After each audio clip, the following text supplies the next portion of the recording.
大家好，南无阿弥陀佛。第3章，突然间也拿到藕益大师的啊，因为他的内容太精彩了，我们呢都希望透过他讲的话来鼓励大众啊，带来给我们众生一个正确的方向。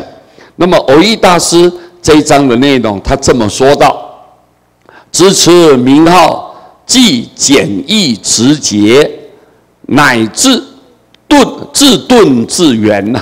人自顿自远，以念念即佛故，不劳观想，不必参究，当下圆明，无余无欠，上上根不能益其捆，下下根亦能增其益，这什么意思啊？我们来简单比较粗浅的解释。支持名号，我们今天念佛了。简单讲就是，你有念佛，你愿意相信念佛，而且用功在念佛。那么这种念佛呢，很简单，很容易，而且很直接，对不对？不需要拐弯抹角，所以很直接。人自顿自圆，这是怎么样？自顿很快速的，非常快速的。自圆就达到最圆满，因为念佛可以成佛。你想想看，这个有没有够圆满呢？太圆满了。而且那个凡夫一般我们学佛，我们大家都知道，佛都告诉我们，你从凡夫众生要修到初地一大劫嘛。初地呢，到七地这个菩萨，你必须要2大劫，从7地以上到12地圆满地要3大劫。你想想看，这个时间有多长哦？没有办法，我们人没有办法去想象的。但是我们只要念佛，我们要成佛，自顿自圆，很快速就顿悟了，很快就到了那边，马上就能够成佛，这是最圆满的方法。以念念即佛故，因为每一念你在念的时候，当下你跟佛的心是直接交往啊，直接交往。佛名号就是佛，佛就是名号，阿弥陀佛就是名号，名号就是佛。所以你在念当中，你的心在想佛，你在念佛，在怀念的佛，所以你的心就是佛。你念就是佛故，就是因为这个缘故。你看，你念佛不劳观想，不需要观想，我要想什么想？说天空怎么样？观世音菩萨怎么样？那个环境怎么样？你不需要观想，不要劳动你，不需要你付出，要去观想，不必参究，不要去参话头，你也不需要去研究商议什么这个内容到底怎样，不需要。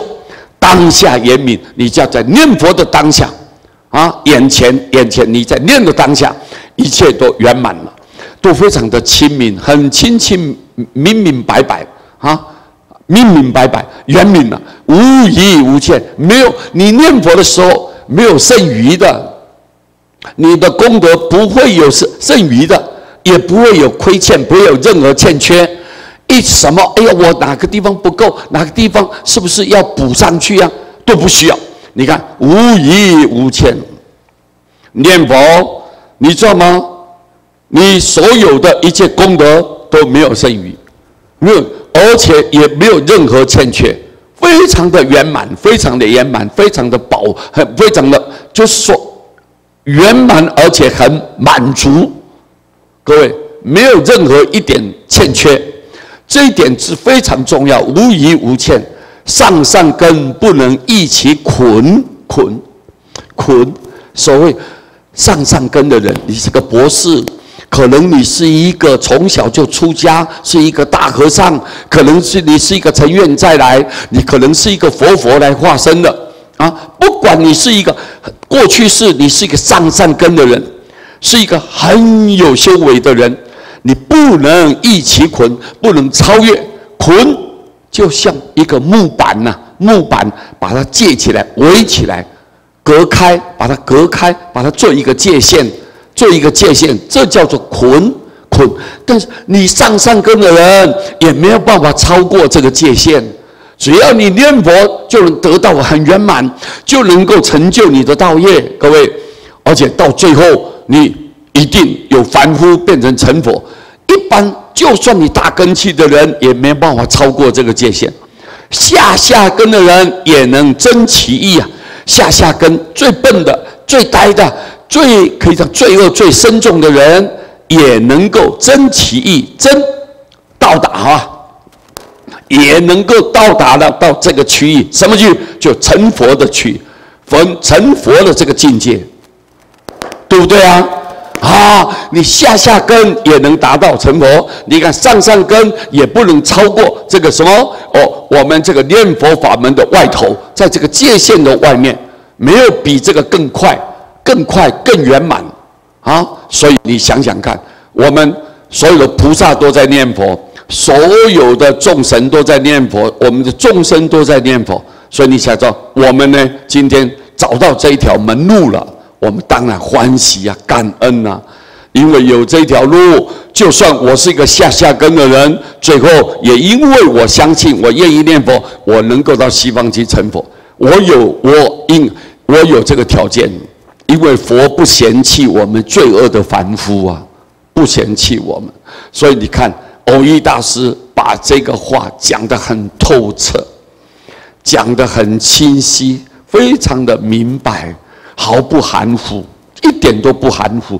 让我上根的人，你应该要念佛；下根的人更应该要念佛。大家都一起念佛，各位对不对啊？这个这么清楚的告诉我们，所以我们呢，千万不要错失这个因缘啊！大家好好珍惜，好好珍惜。我们把这一段话告诉大家，给大家报告，给大家介绍，希望我们同成佛道啊！谢谢大家，阿弥陀佛。